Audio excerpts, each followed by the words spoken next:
Julia, my name is Arden, and in today's video I'm going to be talking about The Bro Code by Elizabeth A. Seibert. Yes, I said Julia because I have always been trying to come up with unique ways to say hi to you guys, but I never could come up with anything unique. And then I realized, hey, I have my own native language, so Julia, hola. I just finished reading The Bro Code, and yes, I am about to go to bed. It is 10:30 p.m. But before I do, I want to quickly review this book. Let me just start this video off by saying that this is a Wattpad book that is out now, and you can buy it and you can order it for yourself.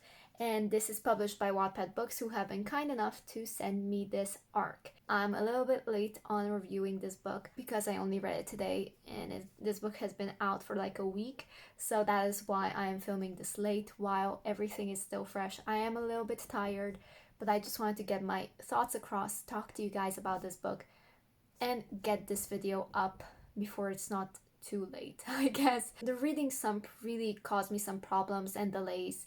So yeah, that's why this wasn't up on my channel yet. And that's why I haven't been reading. And that's why I have 4 more books to get through before I can relax for this month. When I started reading this book, I was on page 11 when I said, wow, this might actually be one of my Wattpad favorites. I hope it doesn't disappoint. Because usually when a book starts out strong, the ending is what changes everything. Or if a book starts out weak, the ending is what, again, changes everything. So for this book, I didn't want to speak too fast. I was on page 11 when I tried to predict this might be actually one of my favorite published Wattpad books. So at the time of reading this book, my top 3 Wattpad published books were The Extrovert by Lindsay Summers. Second one was Chasing Red by Isabel Ronan, and third one was Entwined by A.J. Rosen. Now I couldn't decide between Entwined and The QB Babbo in Me and My Life with the Walter Boys.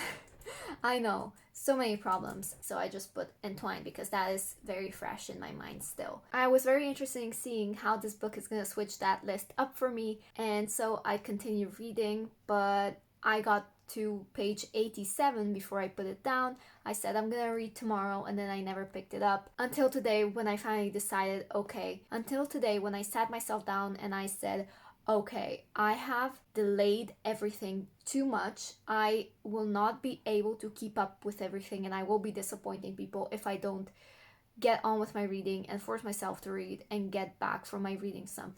Now, one thing I do want to say, just because I'm in a reading slump, that doesn't mean I'm not enjoying a book or that this book is causing me a reading slump. My reading slump was caused by no real reason. There is nothing that is making me have a reading slump, if that makes any sense.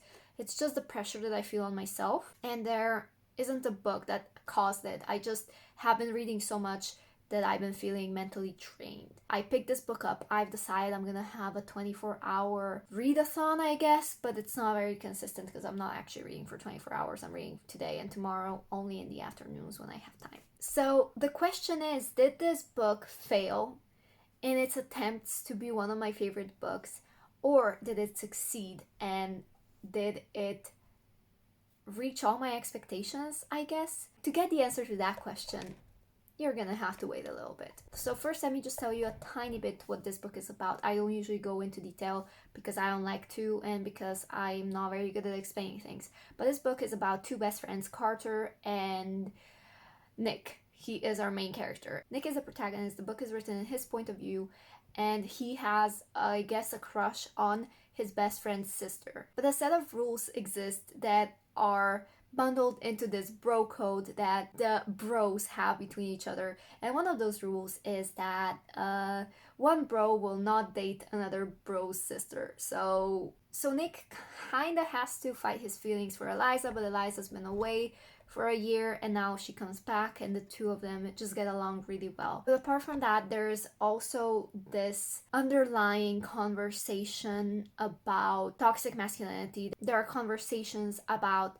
sexual harassment and sexual assault. If you're going to read this book, just know that the trigger warning I would give you is sexual assault. And there is a conversation about consent. There's a conversation about therapy and why it's really good to go to therapy. There is also a conversation about the toxicity of the bro code, and it's so well done that when you actually end up finishing this book, it stays with you. It is a reminder why we should all be talking about this, why all of this is such an important conversation to have, and especially when it's set in a high school. I really like that Elizabeth A. Seibert, the author, took her chance and talked about this, because when you're writing a YA contemporary book, a book that is set in high school, it is so important to acknowledge that this is something that is happening in high schools, that this is very prominent in high schools, and I just love that. I love that we are having this conversation and that this book started something. I didn't expect that at all from this book. The title,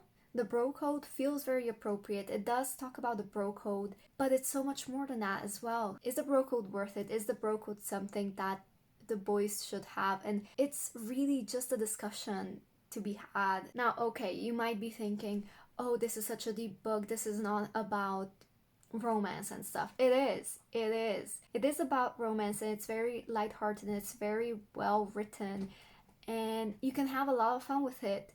Really, it is a really good book, but there is so much more to it, which is what I adore. I love it when books tackle heavier topics and are not just superficial. The bromance in this book was everything. I really enjoyed Nick and Carter's friendship. I enjoyed everybody else who was in it. And I really liked Nick and Eliza's romance. While to me it didn't feel like the big thing in the story, like the sole focus on it, I still enjoyed it. I feel like it was the main thing that caused all of these conversations to happen. It was the thing that brought everything to the surface. Their romance and all of these things to be discussed. And so yeah, it's appropriate that the bro code is the title and not something with their love story. Another thing I have to say is that I really liked Nick's individual voice. Now, this is something I don't notice in books at all, but I marked it on page 25